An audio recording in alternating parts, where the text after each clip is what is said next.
Boa noite, amigos. Boa noite, amigas. Sejam bem-vindos a mais um momento de estudo e oração. Hoje, nessa noite de quarta-feira, nós estamos aqui reunidos em nome de Jesus, unindo os nossos pensamentos, nossos sentimentos, as nossas orações, o desejo de melhorarmos, de estudarmos, o desejo de orarmos juntos, para que possamos fazer a diferença na vida daqueles irmãos que estão necessitando das orações, mas também que possamos recarregar as nossas energias, nos sentir mais plenos de vida. Então, estamos aqui nesse instante, rogando a esse Mestre querido que possa nos abençoar, nos iluminar, que os nossos anjos da guarda, os nossos mentores queridos, possam estar conosco neste momento, nos intuindo, nos auxiliando, tratando, e que possamos sair depois deste momento em que nos dedicamos a esse estudo, a essa oração, sairmos renovados, em paz, prontos para enfrentarmos as adversidades que possam surgir na nossa caminhada, mas também que possamos desfrutar dos momentos de paz, dos momentos de equilíbrio, que possamos estar juntos nesta corrente de orações. Sejam todos bem-vindos. Vamos ao estudo da noite de hoje, né? Bom, hoje nós vamos falar de uma passagem do Evangelho onde Jesus faz a cura da mulher hemorroíça. Precisamos de compreender melhor essa leitura, essa passagem, contextualizando essa narrativa. Primeiramente, precisamos entender o que é hemorroíça. Hemorroíça é a pessoa que sofre com fluxo de sangue descontrolado. Então, é como se a mulher tinha um fluxo de sangue contínuo, não parava, como se ela estivesse constantemente menstruada, um tipo de uma mini hemorragia, né? Então, isso é que é uma mulher hemorroíça, né? Aquela que sofre com fluxo de sangue. Essa leitura que nós vamos ver hoje, ela é descrita em 3 evangelhos. O Evangelho de Mateus, capítulo 9, versículo 20 a 22. O Evangelho de Marcos, capítulo 5, versículo 25 a 34. E o Evangelho de Lucas, capítulo 8, versículos 43 a 48. Eu vou pedir licença para vocês para ler este texto do Evangelho de Lucas e nós vamos estudá-lo. Lucas, capítulo 8, versículos 43 a 48.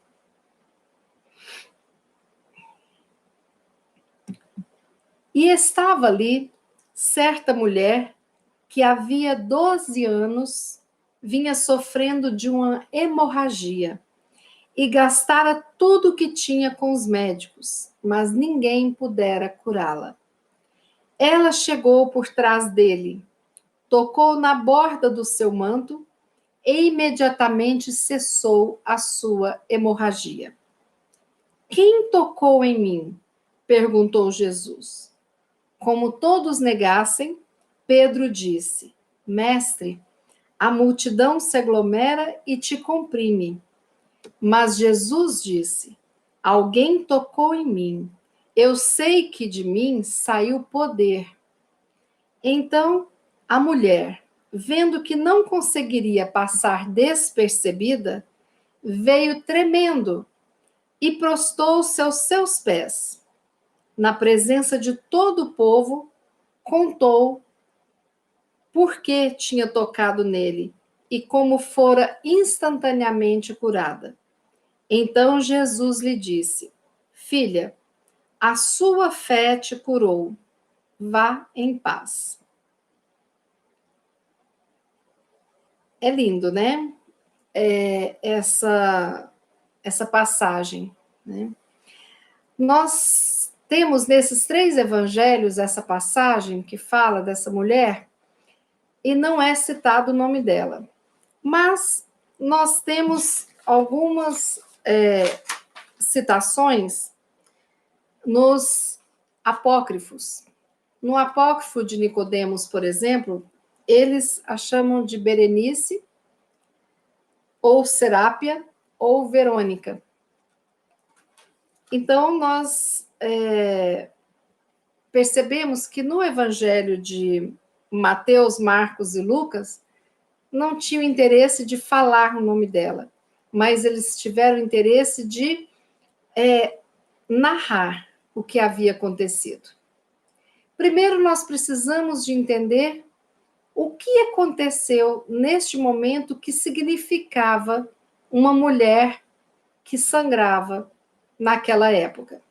Então, nós precisamos de novamente fazer a nossa viagem, deixar o nosso conceito do mundo ocidental do ano de 2020 e vamos lá no primeiro século, quando Jesus estava encarnado, quando Jesus pregava, curava e levava a boa nova aos corações.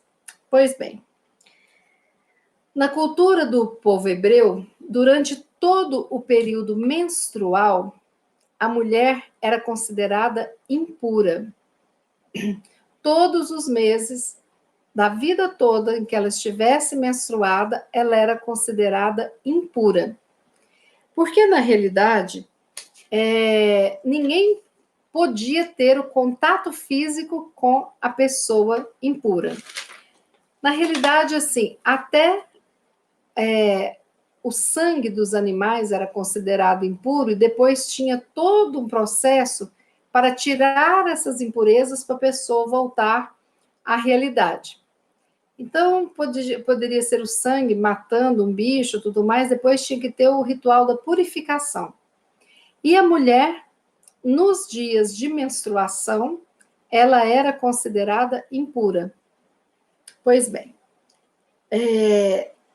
então, a pessoa que tivesse o contato, naquela época, com um ser impuro, que estivesse impuro, ela tinha que se apresentar a um sacerdote para fazer o ritual da purificação.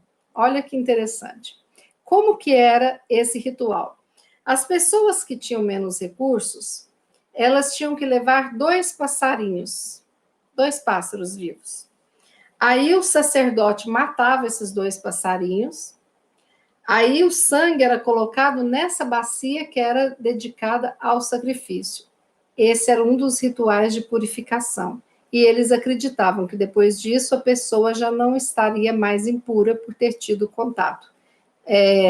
Eles tinham um sacrifício, né, para compensar aquela impureza.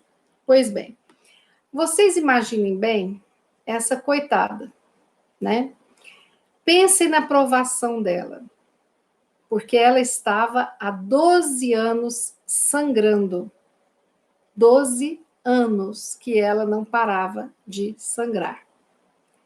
E aí nós temos que imaginar como que era a vida dela, né?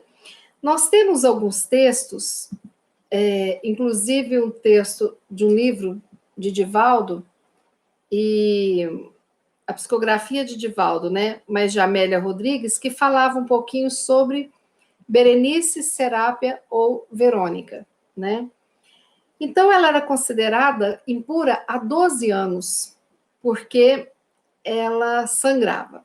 Ela tinha uma ânsia de cura. Vocês não imaginam o sofrimento dela. Porque ela foi com os sacerdotes que exorcizaram para que ela parasse de sangrar e nada. Ela foi em todos os médicos da região dela e nada. Foi para regiões distantes, nada. Ninguém conseguia curá-la. Vocês imaginem bem o que é a família dela ter uma pessoa impura e que não fica pura. Era considerado pelo povo mais ignorante como se fosse um castigo dos céus. Se os céus castigam, o que será que aconteceu para essa pessoa ser castigada? Imaginem a fofoca, né? E como que era a pessoa?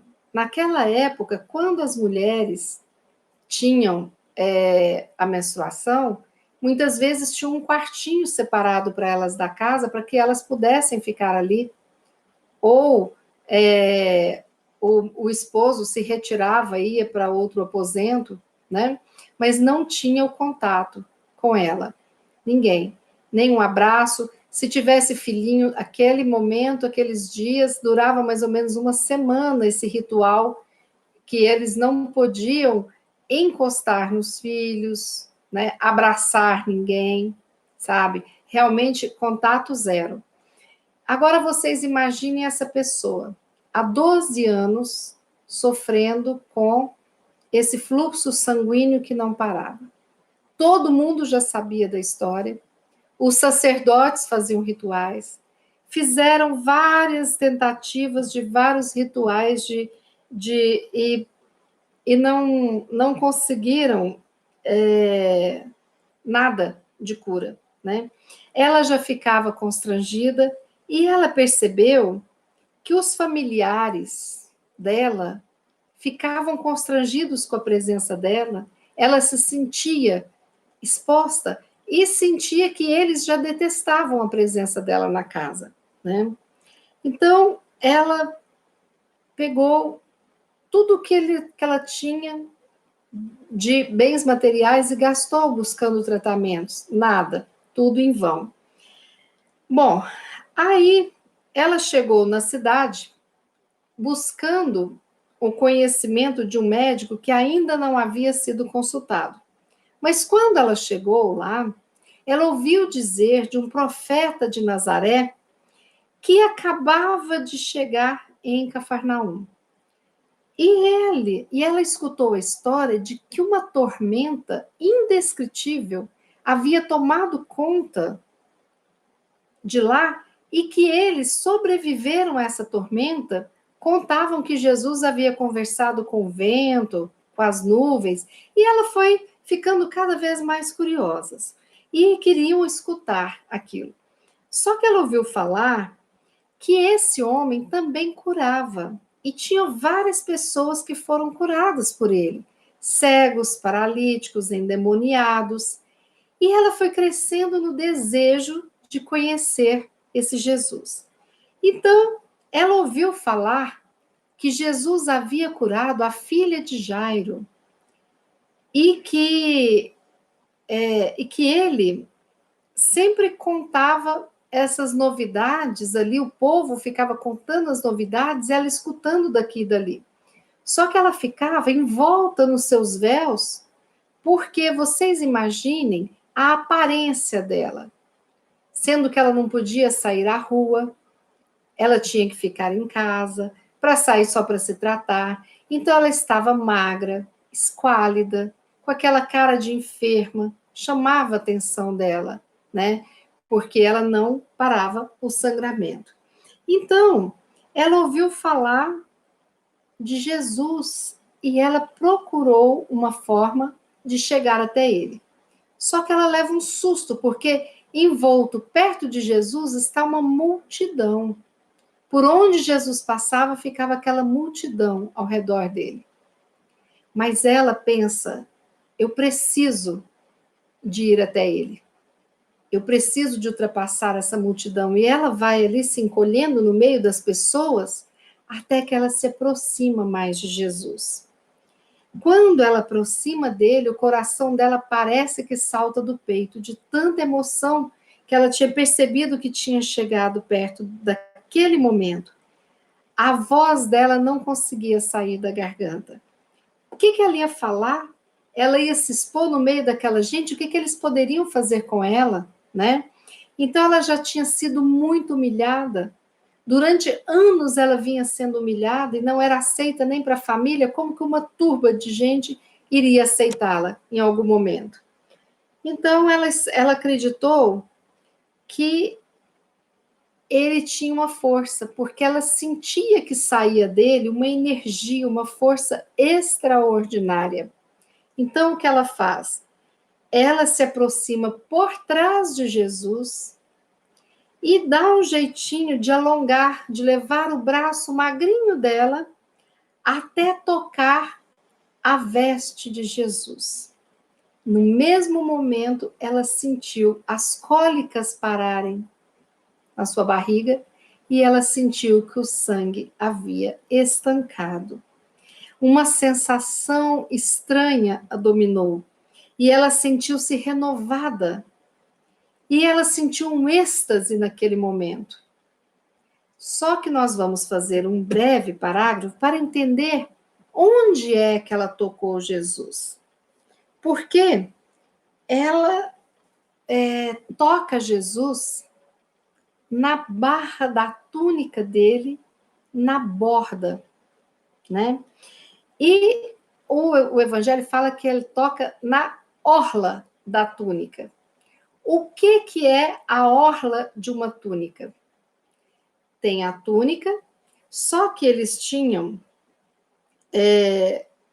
um ritual que era tido como um mandamento, os hebreus, de que toda túnica deveria ter a sua barra bordada com um bordado azul, como se fosse uma franja naquele cantinho, e bordavam, primeiro, como prática religiosa, para que, ao ver o bordado na barra, a pessoa se lembrasse dos 10 mandamentos e dos outros mandamentos, e que, ao tocar e lembrar dos mandamentos, lembrariam das leis divinas que estão acima de nós, e seria uma lembrança para que a gente buscasse praticar as leis divinas.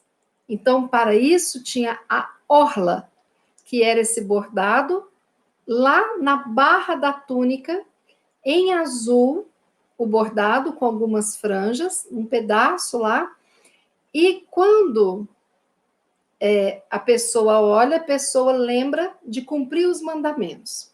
Pois bem, por que que a mulher toca exatamente na orla da túnica? Porque existia um ensinamento que ali ela estava tocando nas palavras divinas, nos mandamentos. Ela estava entrando em contato com a divindade que falou os mandamentos que eles seguiam. Então existia um significado bonito, né? Ela não tocou no braço, ela não tocou, ela toca na orla dessa túnica. Pois bem, então, o sangue era considerado o quê? Vida. Se ela está sangrando há 12 anos, o que ela está perdendo? Vida. O que Jesus dizia, né? Que ele era o caminho, a verdade e a vida. O que significava aqueles mandamentos ali? O que significava aquela lembrança dos mandamentos? Que você se enchia de vida quando você cumpria os mandamentos, e vida boa.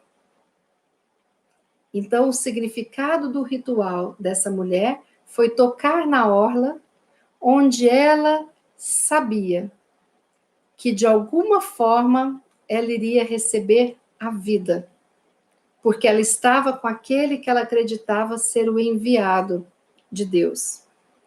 E, nesse momento, Jesus realiza a cura física dela, né?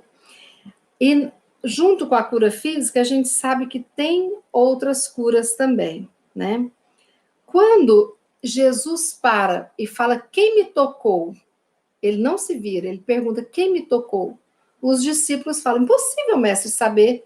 Tem uma turba de gente aí, como que a gente vai saber quem te tocou?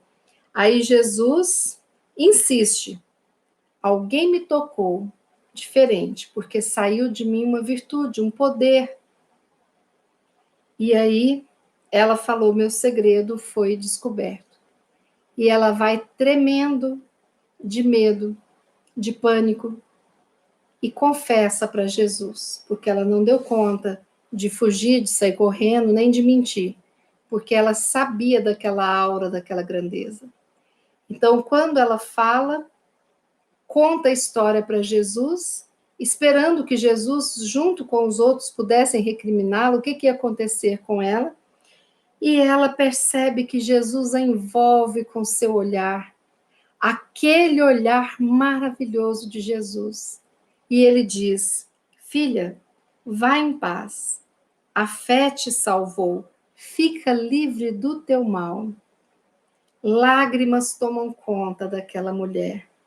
Os mais próximos lhe indagam curiosos, desejando saber o que aconteceu com você, mas ela vai permanecer ali imóvel, porque ela não acreditava que depois de 12 anos de intensos, de longo sofrimento, de todas as formas de sofrimento que ela podia ter, ela estava curada, ela podia recuperar a sua vida, podia voltar a conviver com as pessoas, com as famílias, poderia abraçar alguém, poderia ter o convívio na casa com seus familiares, né? Então, ela volta para sua casa. Só que quando lá chega, ela sente algo singular. Ela recupera a saúde do corpo físico, mas ela não fica em paz. Ela começa a perceber que ali não é o lugar dela. E ela reconhece Jesus, o Salvador, aquele que os profetas falavam. E ela pensa que a vida dela não é mais a mesma depois que ela conheceu. E ela sente uma vontade de seguir Jesus, de ouvi-lo e de seguir seus passos. Então, o que ela faz? Ela deixa a sua casa, despede-se dos parentes e volta, seguindo Jesus. Ela seguiu por toda parte, por cidades próximas da orla do mar.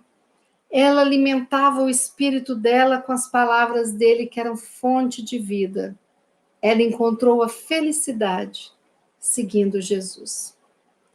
Então Jesus foi preso, e naquelas horas de incerteza de qual seria o destino daquele mestre amado, ela seguiu a cruel subida até a colina da caveira.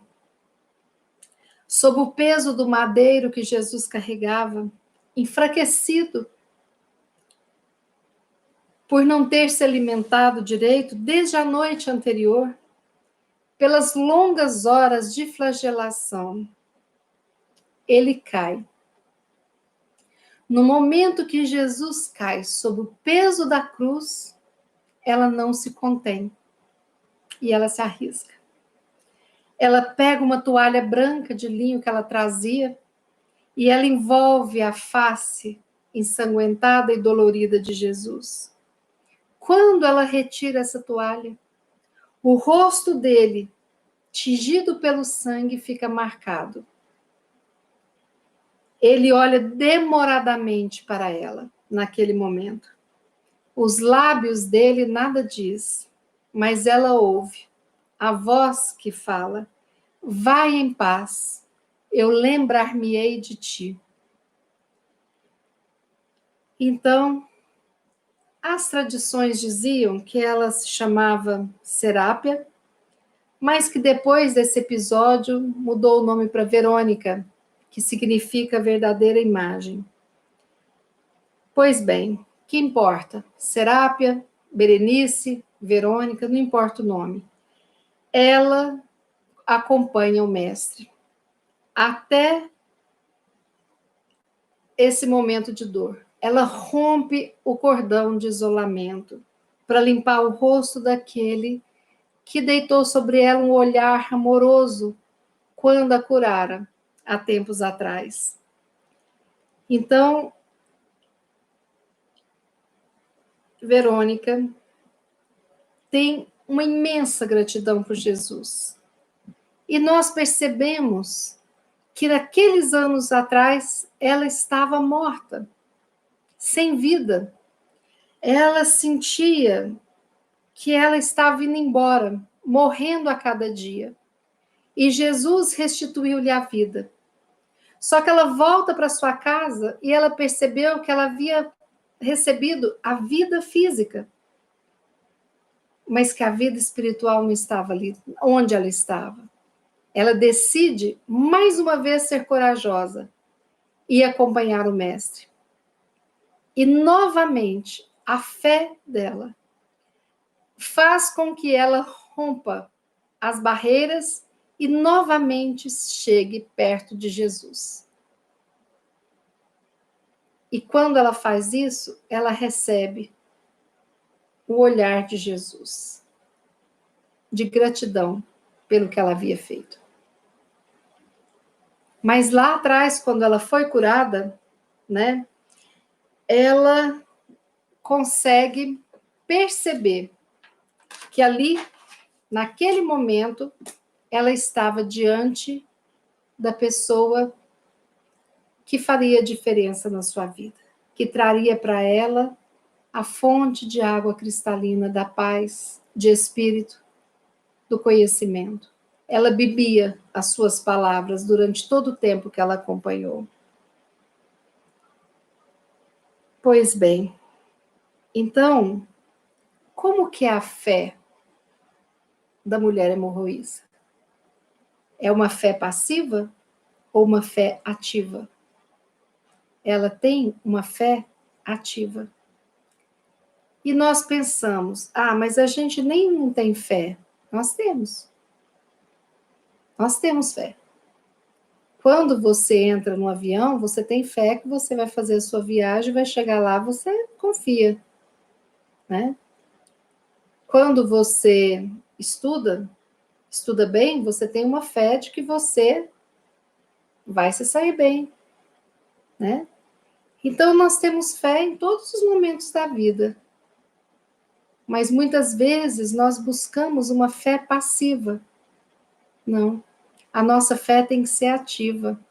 Nós temos que dar alguns passos em direção dos objetivos que a gente quer.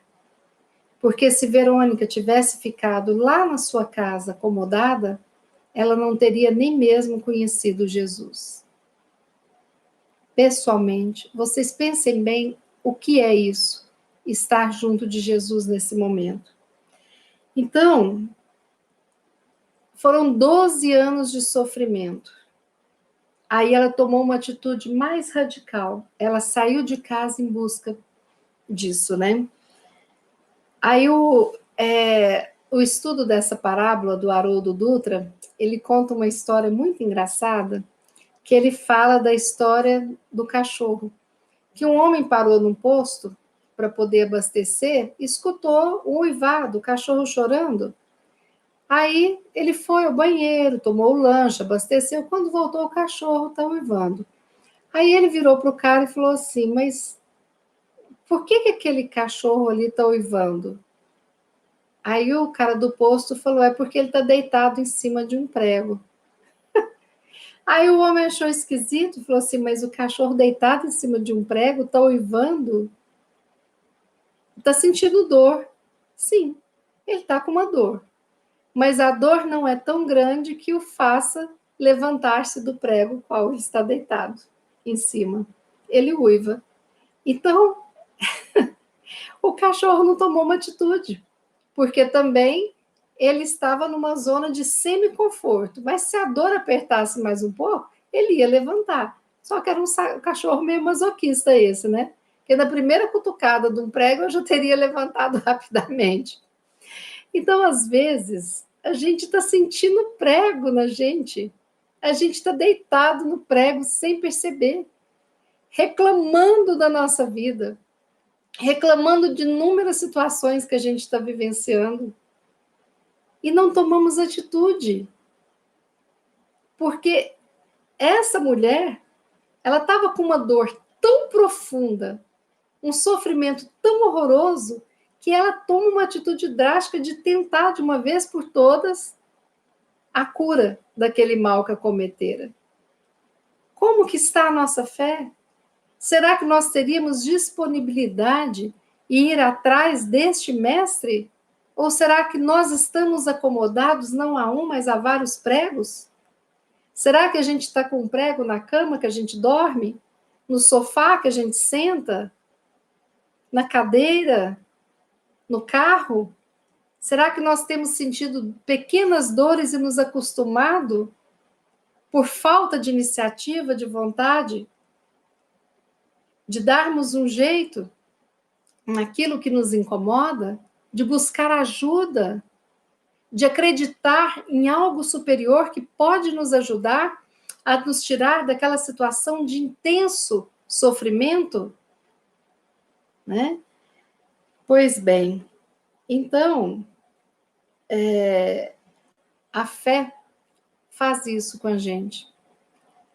Porque o próprio Cristo falava que a fé removia montanhas. E as pessoas ficavam esperando olhar para o monte e ele desaparecer, e ali ter uma planície, não é mesmo? Mas não. A gente sabe que a fé remove as montanhas do orgulho, do egoísmo, da vaidade, da preguiça e da dor. Porque muitas vezes, naqueles momentos complicados, a fé é o bálsamo que cicatriza as nossas feridas internas e externas. Então, é necessário movimentar essas energias, é necessário movimentar as nossas energias internas. É necessário ter a confiança em Deus? Sim, mas é necessário ter confiança em si mesmo. Porque nós saímos do raio da acomodação para a ação que nos permite ser um participante deste momento em que a nossa fé, junto da nossa atitude de fé, possa fazer a diferença nas nossas vidas. Então, aquela mulher, ela sabia, ela era uma mulher que tinha conhecimento dos mandamentos. Ela sabia onde ela iria encostar. E outra coisa, nós sabemos que todo e qualquer sofrimento é porque nós nos afastamos, de alguma forma, dos mandamentos divinos, em alguma das nossas vidas. Ela tinha essa consciência no seu inconsciente, tanto que ela busca a reconexão com o sagrado, tocando a orla ali da túnica de Jesus. Pois bem, então, se nós temos consciência de que todos nós temos fé, nós precisamos verdadeiramente de agir com fé e de acreditar.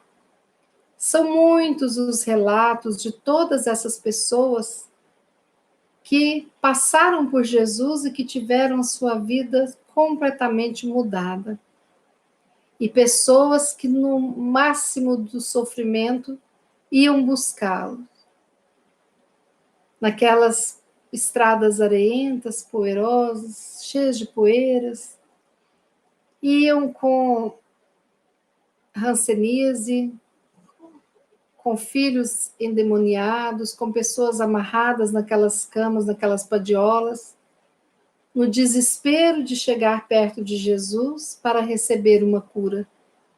Essas pessoas iam até ele, além da fé em Deus, da fé naquele Filho de Deus, também fazia um movimento da confiança em si, que é, vou fazer exatamente o que for preciso. Pois bem, mas qual a lição que Jesus quer ensinar quando ele cura a mulher hemorroíça? Ele não quer aparecer quando ele faz as curas. Ele mostra que ele veio para fazer o bem, e que fazer o bem é tudo o que nós devemos desejar realizar nas nossas vidas. Fazer o bem ao próximo, o bem para nós mesmos, para o desconhecido, para o estranho, para a sociedade. Isso que Jesus veio ensinar para nós. Naquele momento ali teve um movimento fluídico da energia de Jesus para aquela mulher. Ele nem a tocou, mas houve aquela conexão fluídica e ela foi curada. Pois bem, quando acontecia uma cura, e ele falava que alguns tinham olhos para ver, ouvidos para ouvir, O que nós percebemos dessa mulher? Que ela teve olhos e teve ouvidos. Tanto que ela volta para sua casa e sente um vazio. E ela decide retornar em busca daquele mestre e o segue. Por onde ele vai, durante o tempo que ele esteve ali, encarnado. Essas curas mostram a oportunidade que as pessoas têm de ter a consciência da cura espiritual. A cura espiritual, a cura do nosso espírito. Porque muitas vezes nós almejamos a cura da matéria, de nos livrarmos dos desconfortos, das dores e tudo mais, das implicações todas que uma doença física traz.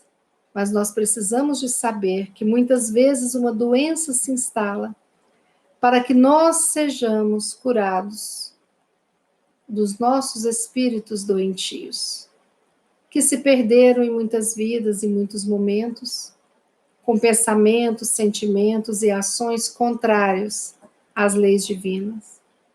Então, o exemplo dessa passagem dessa mulher que toca na orla de Jesus, a orla que é o bordado na barra da túnica, ela simbolicamente ela volta para os mandamentos divinos.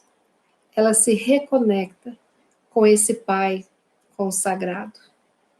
E depois de curada fisicamente, ela percebe que o seu espírito não fora curado e que a cura se encontra com Jesus. E ela, mais uma vez, uma mulher de fé destemida, acreditando e tendo fé em Jesus, ela confia nela e parte em busca do Mestre. E quando ela depara com o martírio do Calvário, que ela percebe Jesus sem se alimentar, todo ensanguentado, humilhado, naquele sol causticante, carregando uma cruz de madeira maciça, pesada. Jesus cai. E naquele momento ela é corajosa o bastante. Confia nela, na força dela. Rompe aquele isolamento que os soldados faziam e chega até Jesus. E seca o seu rosto naquela toalha alva. E como retribuição, fica ali marcado o rosto de Jesus, mostrando para ela aquele significado da troca e que Jesus sabia quem era ela. E ele mesmo fala para ela que não iria se esquecer dela. Vocês imaginem a emoção dela de acompanhar Jesus até o final. Mulheres corajosas, mulheres valorosas, mulheres do Evangelho. Tantas são essas histórias. Bom, então, o estudo da mulher hemorroísta nos leva nesse contexto que era naquela época, da gente perceber que tudo que aconteceu durante a vida de Jesus tinha um ensinamento diferente do outro, tinha um significado, cada olhar, cada palavra, cada gesto, que iria ficar anotado nesses evangelhos, para passar para a posteridade, para inúmeras gerações, para que nós, 2000 anos depois, pudéssemos agora, com o conhecimento e a fé que temos, compreender o que havia acontecido naqueles anos. Lá, quando Jesus era encarnado. Aí nós compreendemos inúmeros relatos da grandeza espiritual do nosso Mestre Jesus, da bondade do nosso Pai, que deixa esses ensinamentos ficarem imortais para que nós e dos nossos descendentes possamos conhecer a história deste, que foi o espírito mais iluminado, mais evoluído, que aqui esteve encarnado, que dividiu a história em antes e depois. Temos fé? Temos. Acreditamos em Jesus como nosso Salvador? Sim. Jesus como Filho que vem governar este planeta desde quando este planeta foi criado? Sim, acreditamos. Para que a nossa fé seja operante, precisamos de aliá-la com as nossas ações, fazendo a nossa parte, unindo o nosso desejo, a nossa crença, a fé que temos em Jesus, em Deus nosso Pai. Para aquilo que quisermos realizar, vamos pensar o que precisamos fazer para a realização do que necessitamos. Se eu desejo me curar, o que eu preciso fazer? Qual a minha parte? Será que eu ainda acredito na cura única do meu corpo físico? Será que quando eu busco me curar espiritualmente, curar o meu espírito das minhas sombras, não será esse o caminho da verdadeira cura? Será que quando eu me curo espiritualmente, eu não facilito o processo da minha cura física? Isso nós precisamos de pensar, de refletir e decidir que caminhos iremos escolher. O da mulher hemorroíça, de gratidão, volta e segue Jesus. Ou será que nós vamos seguir o caminho, de novo, de quem o conheceu e seguiu a sua vida sem olhar para trás e sem pensar? Precisamos refletir sobre isso, a nossa decisão. O que nós estamos fazendo? Qual o nosso comprometimento? Qual a nossa ação em torno do nosso processo de cura? E dessa cura ampla, que envolve a cura das mazelas da minha alma, que eu cultivo e cativo há milênios. Através de uma onda de egoísmo, de egocentrismo, de orgulho, de vaidade. E eu preciso hoje, nessa escalada evolutiva, decidir trabalhar todos esses pensamentos e sentimentos, transformando-os em ferramentas para a minha evolução espiritual, sem dor. Só assim eu vou ter tirado verdadeiramente o prego da minha cama. Porque muitas vezes nós colocamos um colchão em cima do prego e nos esquecemos que ali de baixo o prego pode ir furando, furando, furando o colchão e aparecer de novo. Não nos enganemos mais. Nós não temos mais tempo para isso. Nós não temos condições de nos mantermos aliados a uma mentira. Nós precisamos de ser verdadeiros e de assumirmos o papel que nos cabe. O papel de realizar ações voltadas para o amor, para a luz, para a cura das nossas próprias sombras. Vamos juntos, que é mais tranquilo. Estamos todos nessa escalada evolutiva buscando nos ajudar uns aos outros, para que juntos possamos evoluir e irmos nos curando de cada mal que ainda habita o nosso ser físico e espiritual.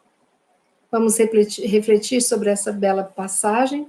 Se vocês quiserem, nós temos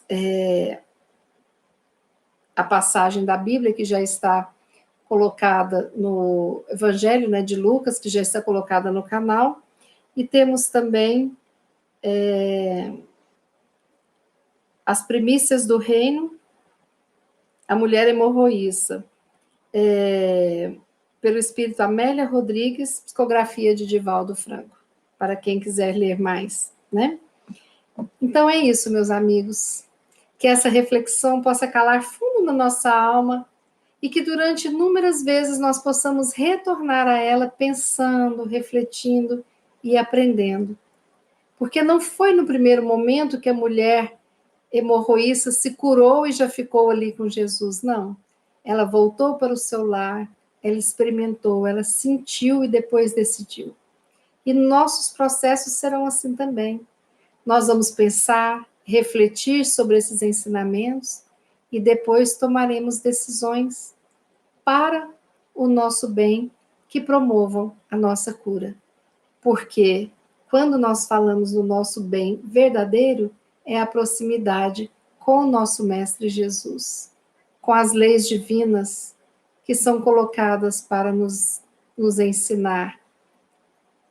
E assim nós vamos agradecer a oportunidade que temos de ter um Espírito tão maravilhoso como Jesus, que decidiu cuidar de todos nós que habitamos o orbe terrestre. Vamos fazer a nossa oração da noite de hoje, rogando aos bons espíritos que nos assistam também neste momento.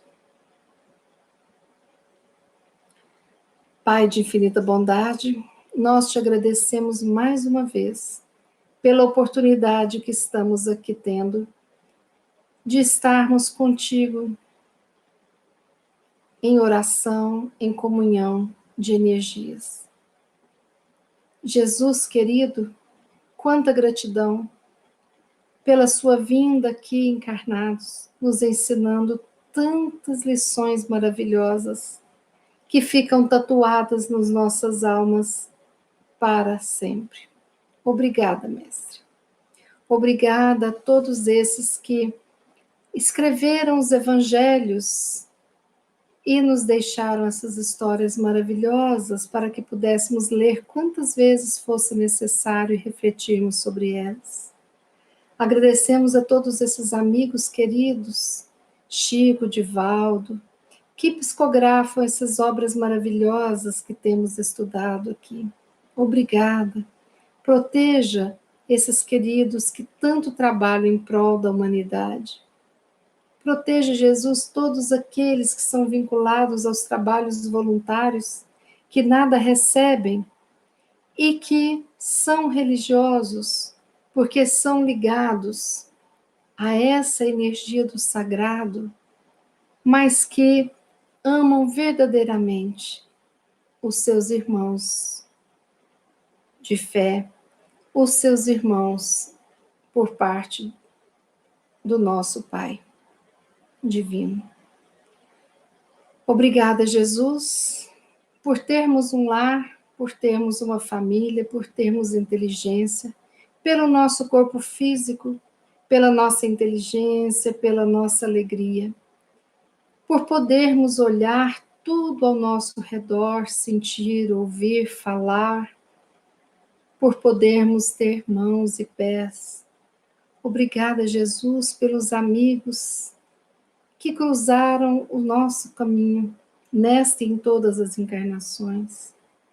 Obrigada por aqueles que fazem parte da nossa família consanguínea e da nossa família espiritual. Obrigada, Jesus, pelas cores maravilhosas deste mundo que nos dão o tom da alegria que devemos plantar nos nossos corações, junto com a gratidão de termos a oportunidade de inúmeras encarnações para repararmos o mal que fizemos e aprendermos sobre o amor.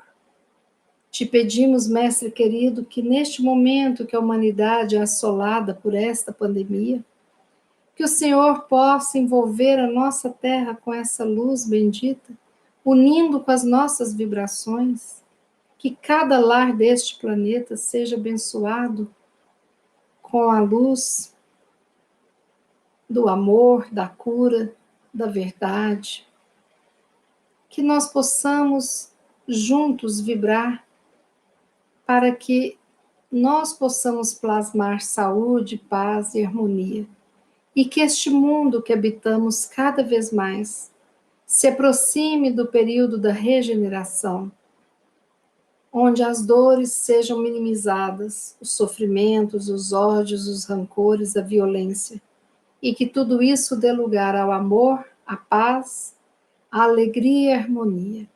Obrigada, Jesus, muito obrigada. Abençoa a todos que estão neste instante fazendo tratamento físico e espiritual. Abençoa a todos que estão neste momento na aprendizagem de lidar com a dor, com a doença, com essas reflexões que nos levam a um caminho de luz. Abençoa, Mestre querido, todos nós que estamos aqui conectados em Teu nome. Abençoa, Mestre querido, todos os nossos irmãos que necessitam, nesse instante, de sentir a Tua energia e de participarem deste processo de cura. E que todos os nossos irmãos tenham condições de lidar com o crescimento espiritual que se aposta de nós quando nós nos reconectamos às energias e os ensinamentos do nosso querido Mestre. Que a luz do Senhor nos envolva a todos, dando-nos a paz, a harmonia, que os nossos mentores queridos possam verdadeiramente auxiliar cada lar, cada um que estiver necessitando.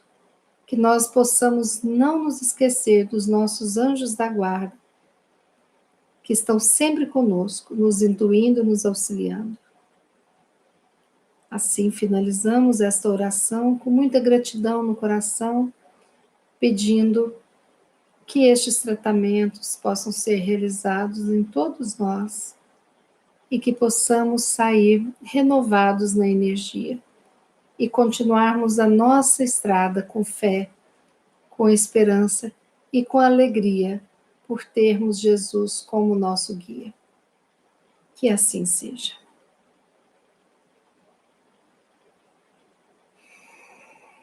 Pois bem, meus amigos, terminamos mais um estudo nesta noite de quarta-feira. Eu desejo que todos vocês estejam agora se sentindo bem melhores, mais calmos, mais tranquilos, mais fortalecidos. Peço que aqueles que gostaram do nosso estudo deem like.